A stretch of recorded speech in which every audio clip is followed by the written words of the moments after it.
At least 10 people were killed and scores injured during tax protests in the Kenyan capital of Nairobi on Tuesday. Police clashed with hundreds of demonstrators who were attempting to prevent the passage of a bill that would raise several taxes. The protests turned violent as sections of Kenya's parliament were set on fire.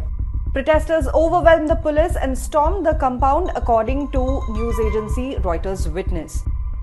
Earlier in the day, Kenya's parliament approved a contentious finance bill aimed at raising an additional $2.7 billion in taxes.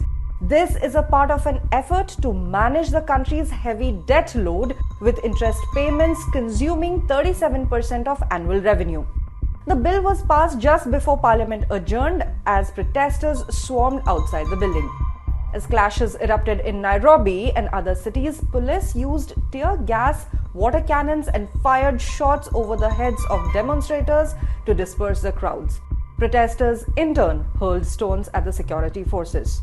Many of the protesters said that they oppose these tax increases and are already struggling with the high cost of living. Many of them are also calling for President William Ruto to step down. President Ruto won the election almost 2 years ago on a platform championing Kenya's working poor. However, he now faces the competing demands of international lenders like the International Monetary Fund, who are urging the government to cut deficits, and a population grappling with economic hardship.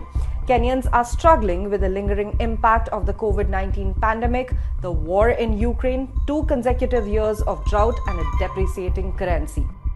Part of Kenya's parliament building was on fire Tuesday as thousands of protesters against a new finance bill entered and legislators fled in the most direct assault on the government in decades. Journalists saw at least 3 bodies outside the complex where police had opened fire.